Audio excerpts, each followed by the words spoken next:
उसमें नई बुक में आपको डिलीटेड चैप्टर्स नहीं मिलेंगे, ठीक है। और क्या नहीं मिलेगा बेटा आपको, अब 13 है, कम हो गया है सिलेबस, कॉन्ग्रेचुलेशंस। तो प्लीज इसे अच्छे से पढ़ना। अब सिर्फ यार टॉपिक्स, ये तो चैप्टर्स एक्सक्लूडेड है, ये तो चैप्टर्स हटे हैं। कौन से? Organisms and its environment, major abiotic factors, responses to abiotic factors, adaptation. तो क्या हाल चाल बच्चे, सब बढ़िया? बेटा आज की वीडियो में हम लोग डिस्कस करेंगे कि क्या आप लोगों को 2026 में करना है, ठीक है, जिससे आप लोगों की प्रिपरेशन बहुत अच्छी हो। 25-26 वाले जो हमारे बच्चे CUET को टारगेट कर रहे हैं, ठीक है, आप लोगों के लिए कुछ टिप्स लाई हूँ और प्रॉपरली जो सिलेबस है 2026 का वो लाई हूँ। तो बिना देरी किए शुरू करते हैं बेटा। पहली आप लोगों के लिए एक टिप है बेटा कि प्लीज NCERT न्यू ले लेना, न्यू बुक प्रेफर करना, पुरानी बुक्स को प्रेफर मत करना। ऐसा मैं इसलिए बोल रही हूँ क्योंकि कुछ बच्चों ने पिछले वाले बच्चों ने जो अभी जिन्होंने अभी इस साल दिया था CUET 24-25 में, उन्होंने क्या किया बेटा, पुरानी बुक्स ले रखी थी NCERT की, तो उन्हें पता ही नहीं था कि कौन सा इंट्रोडक्टरी पैराग्राफ में न्यू चीज़ें ऐड हुई है। फिर बाद में उन्हें पता चला कि ये तो ऑलरेडी बुक का पार्ट है, आउट ऑफ सिलेबस है भी नहीं। तो ये एक मोस्ट इंपॉर्टेंट चीज़ है कि आपको जो बुक लेनी है बेटा NCERT की, वो रिवाइज्ड वाली लेनी है। और मेक श्योर, कभी कभी बुक वालों के पास बेटा जो ये स्टेशनरी वगैरह होती है ना, कभी कभी इनकी बुक्स वहाँ पे पुरानी रखी होती है। तो मेक श्योर आप लोग वहाँ पे रिवाइज्ड वर्जन, रिवाइज्ड एडिशन लो NCERT का। पुराना मत ले लेना, नई बुक ली लेकिन पुराना, ऐसा मत करना। उसमें नई बुक में आपको डिलीटेड चैप्टर्स नहीं मिलेंगे, ठीक है। और क्या नहीं मिलेगा बेटा आपको, जो डिलीटेड टॉपिक्स है वो भी नहीं मिलेंगे, जो न्यू चीजें एडेड है वो मिलेंगी। तो प्लीज अपना बुक जब लोगे न्यू बुक, तो ये देख लेना कि रिवाइज एडिशन है कि नहीं है, ठीक है। उसके बाद बेटा सबसे पहले आप अपने सिलेबस की जाना, कैफे वगैरह जहां से भी जाना है, प्रिंट निकलवा लेना सिलेबस का, ताकि तुम लोगों को क्लियर रहे यार कि सिलेबस में यूनिट क्या है, क्या क्या सिलेबस में है और क्या क्या सिलेबस में नहीं है। बिकॉज तुम लोगों को यार गधा मजदूरी नहीं करनी है, तुम लोगों को स्मार्ट स्टडी करना है, ठीक है। स्मार्ट स्टडी मतलब कि जो जो सिलेबस में आ रहा है ना वो आना चाहिए। अंड शंड बहुत लोगों को पता होता है। द थिंग इज, जो आ रहा है क्या तुम्हें वो पता है, तो वो चीज़ की कंफ्यूजन और टाइम वेस्ट कब नहीं होगा। अगर तुम 2-4 अभी से उसकी जो प्रिंट वगैरह है अपने पास ऑलरेडी निकलवा के रख लो, जो जो पढ़ते जा रहे हो चेक करते जाओ, हाँ ये पढ़ लिया, ये पढ़ लिया। नहीं पढ़ा है तो अपने मैम को, सर को, जो भी आप पढ़ा, जिससे भी पढ़ते हो उनको बताओ कि हाँ ये पढ़ाओ, सिलेबस में है, ठीक है। तो मेक श्योर आप उसकी प्रिंट निकाल लो। अब मैं आप लोगों को एक चीज बोलने वाली हूँ बेटा, आपकी टोटल यूनिट्स है 5 इस साल के लिए एंड 13 चैप्टर्स है आप लोगों के बायो में, इन 5 यूनिट्स को मिला के, ठीक है। और आपको क्या करना है बेटा, जितनी ज्यादा प्रैक्टिस हो सके उतनी ज्यादा प्रैक्टिस करो हर टॉपिक के बाद, ठीक है। अब आप लोगों को मैं ये बताऊंगी बेटा कौन कौन से चैप्टर आपके नहीं है, ठीक है, कौन कौन से चैप्टर आप लोगों के नहीं है।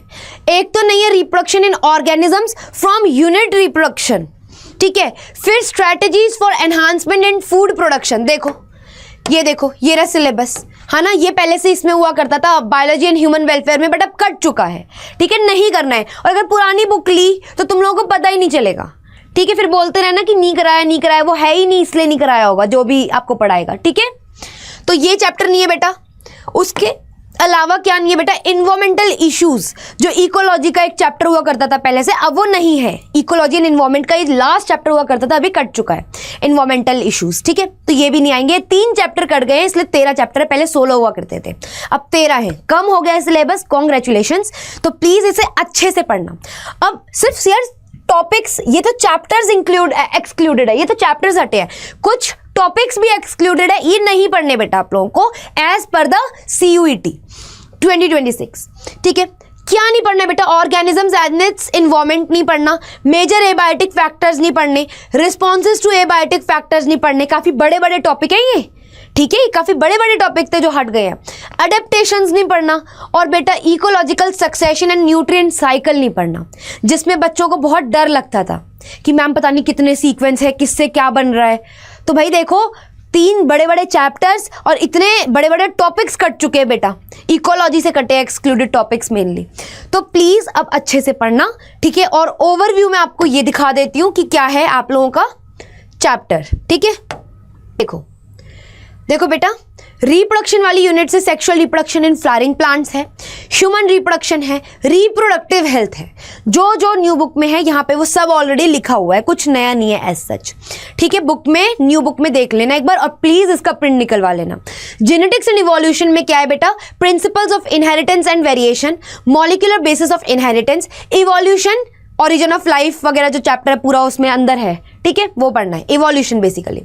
फिर बायोलॉजी एंड ह्यूमन वेलफेयर में 2 चैप्टर है, human health and disease, microbes in human welfare. ठीक है, फिर क्या है? बायोटेक्नोलॉजी एंड इट्स एप्लीकेशन, और फाइनली है इकोलॉजी एंड इन्वायरमेंट। और देखो यहाँ पे अगर मैं तुम्हारा फोकस देना चाहती हूँ, देखो इकोलॉजी एंड इन्वायरमेंट में कौन से टॉपिक्स एक्सक्लूडेड है सिलेबस में लिखा हुआ है, कौन से? Organisms and its environment, major abiotic factors, responses to abiotic factors, adaptations.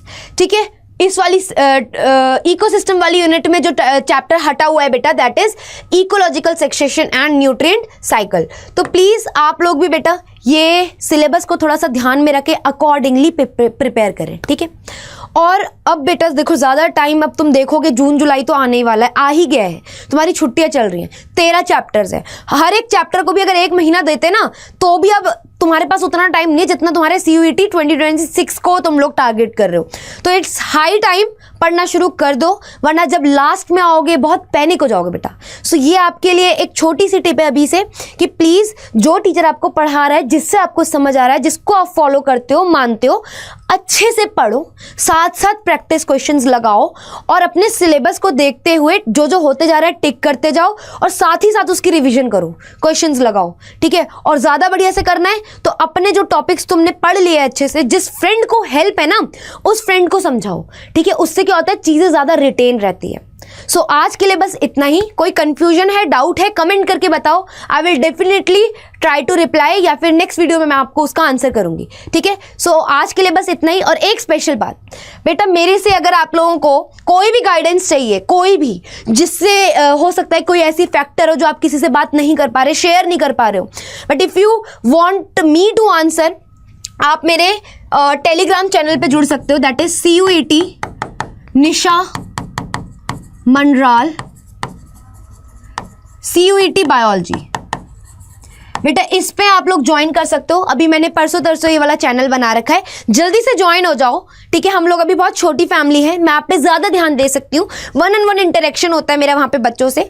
ठीक है, अगर आपको कोई प्रॉब्लम है, कोई पर्टिकुलर टॉपिक चीज़ें समझ नहीं आ रही तो आप मेरे से वहाँ पे पूछ सकते हो। बाकी मुझे कमेंट करके बताओ कि आपको नेक्स्ट वीडियो किस स्ट्रैटेजी पे चाहिए, ये क्या आपको प्रॉब्लम है। ठीक है, मैं I will try to answer. आज के लिए बस इतना ही, बाय बाय।